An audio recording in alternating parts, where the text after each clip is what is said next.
Bonjour, bienvenue au Puy de Sichar. Mwaramutse ni karibu mu iriba rya Sukara. Voici mon épouse Chantal. Umufasoni wanje yitwa Chantal. Elle est chantre, interprète et diaconesse. N'umuramyi agasemura kandi akaba n'umudiyakoni. Je m'appelle Jean-Paul et je suis évangéliste. Umushingantahe wanje yitwa Jean Paul we n'umuvugabutumwa.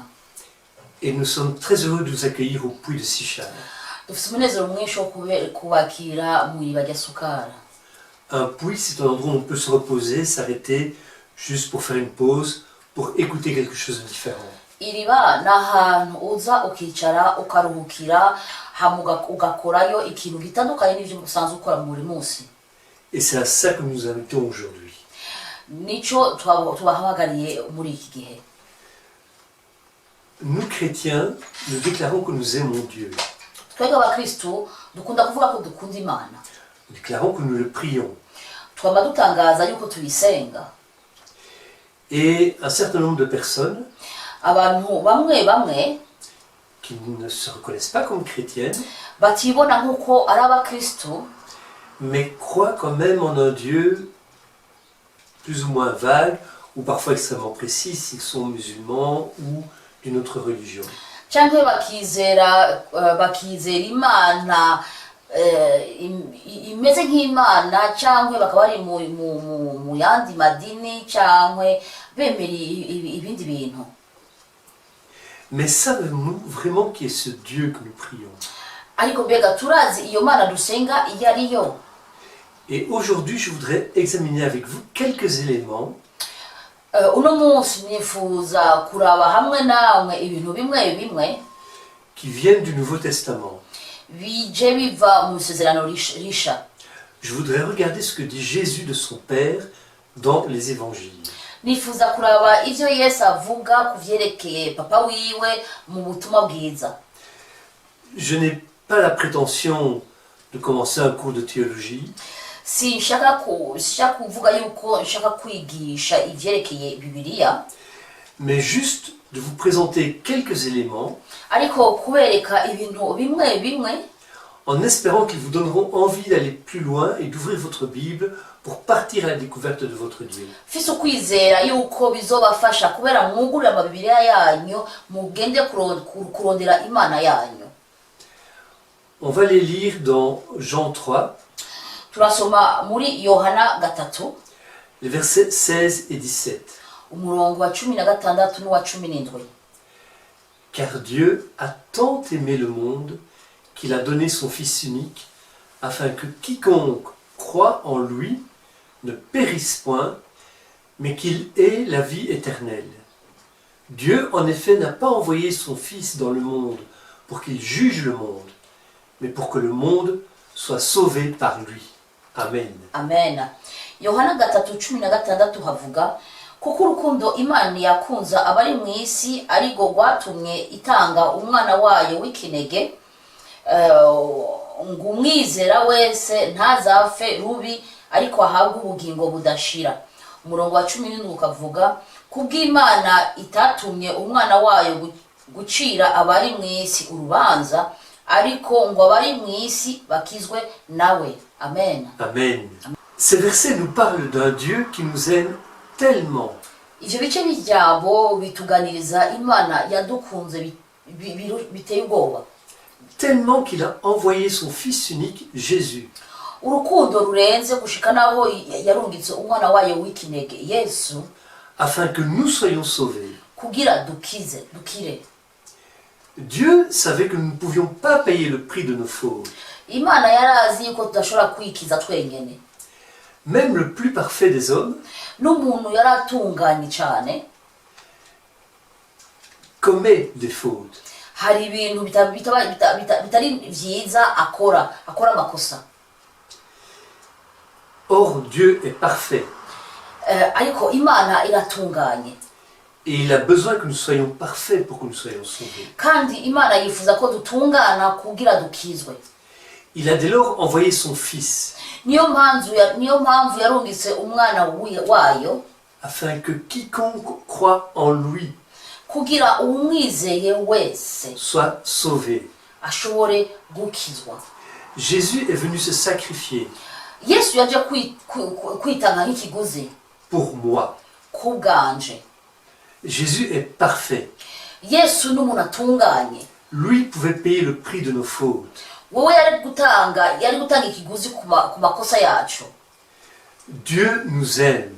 Imana iradukunda. Il nous pardonne. Iratubabarira. Il a choisi de ne pas regarder nos erreurs et nos péchés. Yahisemo kutaraba amafuti cyangwa ibicumuro vyacu. Mais dans l'Ancien Testament, Dieu dit que lorsqu'on commet une faute, on doit payer le prix de cette faute. Ariko mu isezerano rya kera bavuga iyo wakoze amafuti cyangwa iyo wacumuye utegereza kuriha ivyo wakoze. Il fallait donc qu'il y ait un sacrifice qui paye pour toutes ces fautes. Bisigura ko hategerezwa kuba ikiguzi gitangwa kubera amafuti yose nakoze, ibicumuro byose nakoze bishobore guharagurwa. Et c'est ce que fait Jésus à la croix. Ivyo nivyo Yesu yakoze ku musaraba. Lisons Matthieu 6, verset 4. Dusome muri Matayo 6:4. C'est pourquoi quiconque se rendra humble comme ce petit enfant sera le plus grand dans le royaume des cieux. Amen. Kugira ubuntu bwawe bugiriwe mu mpisho kandi so abona ibihishijwe azoguhera. Amen. Amen. J'ai parlé d'un Dieu qui aime. Nabaganirije ku Mana ikunda. Et on a aussi un Dieu qui récompense l'humilité. Dufise kandi Imana iguhemba iyo uciye bugufi. Quand vous regardez des enfants en bas âge, Iyo muravye abana batoyi, quand ils sont tout petits, il est rare qu'il y en ait un qui se regarde plus grand que les autres. iyo bakiri batoyi ni gake ubona umwana yishira hejuru abona ko ahambaye kurusha ubundi. Et très souvent, ça ne les intéresse même pas. Kandi kenshi nta na kimwe bibagiye. Ils vivent leur vie Baba mu buzima bwabo, et font totalement confiance à leurs parents. baba bafise ukwizera kose ku bavyeyi babo. L'humilité Guca bugufi est sans doute le trait de caractère qui manque le plus aux hommes.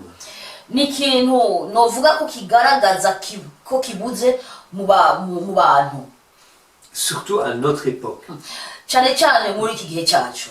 On veut toujours montrer qu'on est plus intelligent, Dushaka kwerekana yuko dufise ubwenge kurusha abandi, qu'on est plus fort, plus grand que les autres, yuko duhambaye dukomeye kurusha abandi, qu'on est capable. yuko dushoboye. Et bien souvent, ce n'est pas le cas. Ariko uvyibaje neza ntabwo ari ukuri na gato. On va continuer à lire Tubandanye dusoma Matthieu 8, Matayo 8 les versets 23 jusqu'à 26. umurongo 23 gushika kuri 26. Il monta dans la barque et ses disciples suivirent. Et voici, il s'éleva sur la mer une grande tempête, que la barque était couverte par les flots. Et lui, il dormait.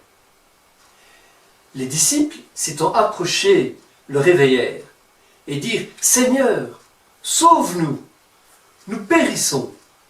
Et il leur dit « Pourquoi avez-vous peur, gens de peu de foi ?» Alors il se leva, menaça les vents et la mer, et il y eut un grand calme. Amen.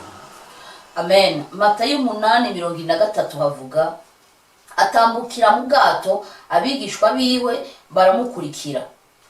24 hakavuga, haza igihuhuta gikomeye mu kiyaga, bituma ubwato buzimirira mu mifunda. Ariko we yarasinziriye. Murambabarira. 25 hakavuga, baraza baramukangura bati mugenzi dukize turapfuye. 26 hakavuga, arababaza ati niki kibateye ubwoba mwabafise ukwizera guke mwe? Bunaravyuka azibira inguza n'ikiyaga, haba agahwekere kose. Maze abo bantu baratangara batuye umuntu ki umuyaga n'ikiyaga ko bimwumvira. Amen. Umurongo baranasomye umurongo 27. J'ai lu le 27. Les disciples sont dans une barque avec Jésus. Intumwa zari mu bwato na Yesu. La Bible nous dit qu'ils ont suivi Jésus. Bibiliya itubwira ko bakurikiye Yesu. Et là, une tempête éclate. Aho haciye iguhuta. Et parmi les disciples, il y a des marins expérimentés. Muri izo ntumwa hari abantu bari bamenyereye kugenda mu ruzi. Pierre, Jacques et Jean, pour ne citer que eux. Petero, Yohana, Jacques, na Yakobo, tumvuze abo mazina gusa, étaient des pêcheurs. bari abarovyi. Ils connaissent la mer, ils sont habitués aux tempêtes. Bari bazi uruzi kandi bari bamaze kumenya baramenyereye ibihuhutse. Et pourtant, ils paniquent. Ariko bagize ubwoba uyo mwanya. On peut imaginer que cette tempête devait être particulièrement violente. Turashobora kwibaza yuko uyo muyaga wari ukomeye cyane. Et pendant tout ce temps, Muri icyo gihe cyose Jésus dort. Yesu we yari yisinziriye. Alors il le réveille. Hama bacagada kumuvyura. Et Jésus calme la mer. Yesu abwira ikiyaga ngo gitekane. Mais il leur reproche leur manque de foi.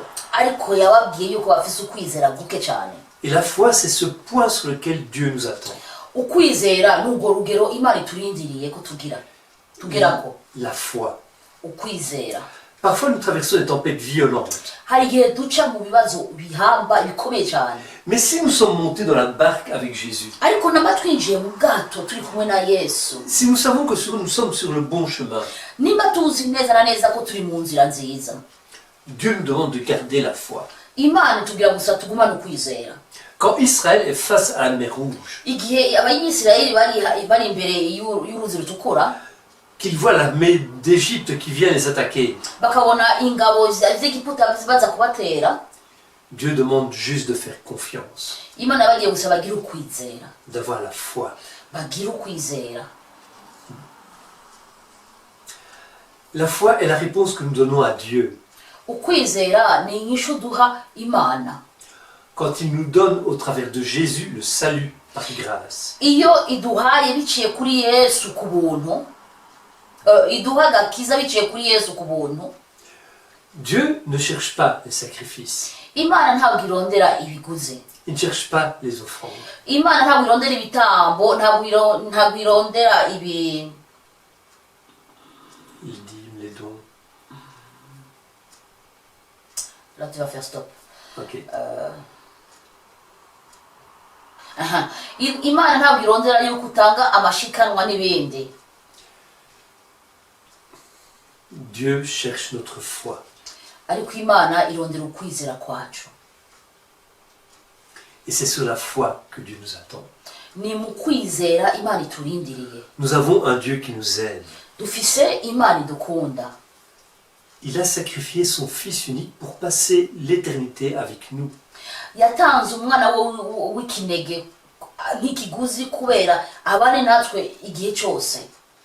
Toi qui regardes cette vidéo, Wowe uriko urakurikira izi video, Jésus est mort pour toi, Yesu yaragupfiriye pour que tu puisses passer l'éternité avec le Père, kugira ubane ubuzima bwawe bwose na Data, pour que tu sois sauvé. kugira ukizwe. Notre Dieu est aussi un Dieu qui aime l'humilité. Imana yacu ni Imana kandi ikunda abantu baciye bugufi. Et enfin, notre Dieu Kandi guheraheza Imana yacu, cherche notre foi. Imana yacu irondera ukwizera kwacu. Amen. Amen. Père très saint, je te rends grâce. Data wera ndagushima. Je te remercie pour tous les enseignements que tu nous donnes au travers de la Bible et des évangiles. Data wera ndagushima ku nyigisho zose uduha biciye muri Bibiliya bituye n'ubutumwa bwiza. Jésus nous parlait de son Père. Yesu yatuganiza kuri papa wiwe. Et si on lit ces textes attentivement, Dusomye ivyo bice bijambo twitonze, on peut en apprendre énormément sur toi. dushobora kwiga ibintu byinshi kuri wewe. Donne-nous la soif, Papa, de partir à ta recherche. Data duhe inyota yo kukurondera. Amen. Amen.